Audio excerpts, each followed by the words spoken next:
No a čaute ľudia, nového videa a dneska to bude nový Urbex a budeme preskúmavať firmu Metalcom, kde je to taký menší Urbex, lebo tam skoro nič nebolo, no ale nebudem to ďalej obkecávať a užívajte video.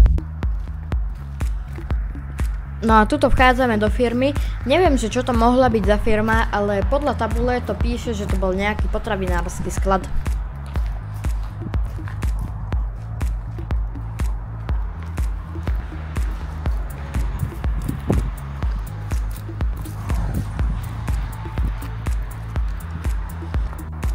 Toto mohla byť podľa mňa garáž alebo niečo také, kde sa vykladal tovar, lebo tak to vyzeralo.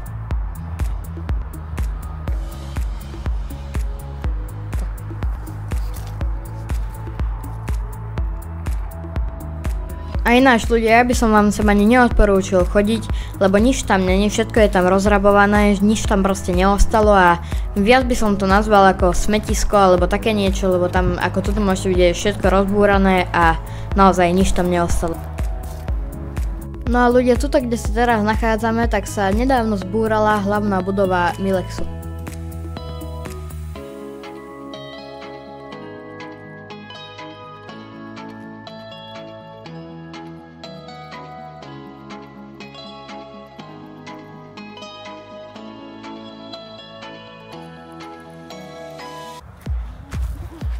Jak sa sem takéto dostalo? To ani nemá jak vankúš, to jak ani neviem čo to je. No a ľudia, dokonca som zistil, že Milex bola mliekareň a áno, zistil som to počas strihu videa. No a zistil som o tom, že sa tam vyrábalo mlieko, smotana, tvaroh a také. Tuto sa nám moc nechcelo ísť dovnútra, lebo toto vyzerá jak bydlisko bezdomovcov, lebo tam všade boli nejaké bundy, kočíky, madrace, fľaše, takže tuto sme nešli.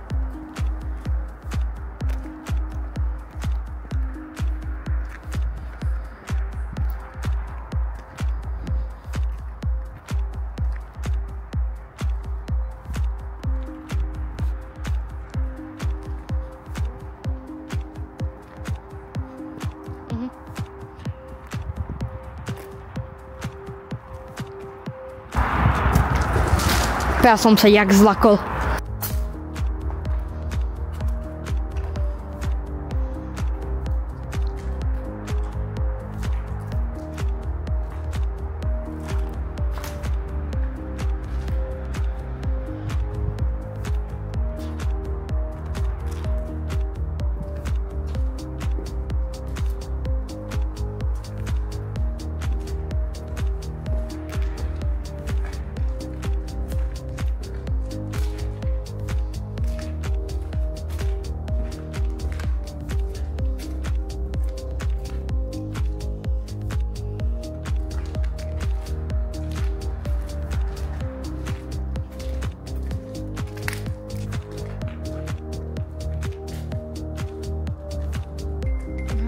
Tuto to je nejaká veľká budova.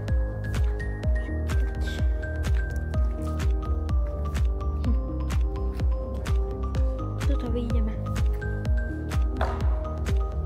A tí, čo by sa pýtali, že tam je rebrík a že prečo som tam nevyliezol, tak čo som blázon, v 0 stupňov budem liesť, však by som zamrzol.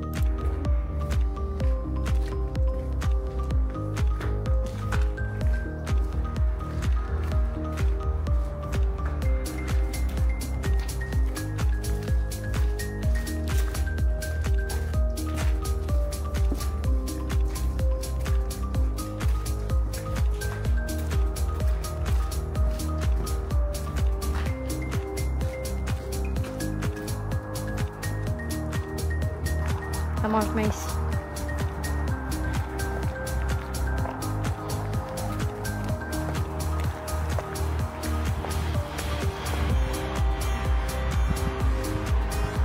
Len to tak okolo tomu.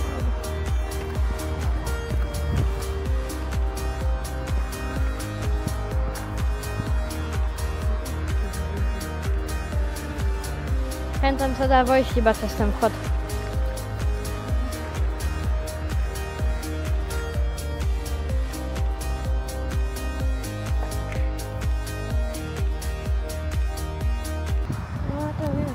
ale nejdem tam, lebo strašne vysoko je. To je takáto budova. A celkovo ľudia, teraz sa nedá, teraz nebudú asi tak často videá, lebo ja vám poviem, že je zima jak riť. Ja som vám povedal, že koľko je stupňov. Počkajte, ja vám aj poviem, pozriem sa. A liesť proste sa nedá. Aj tieto preskúmačky sú dosť nepríjemné, proste celkovo byť vonku je presne 0 stupňov. Takto.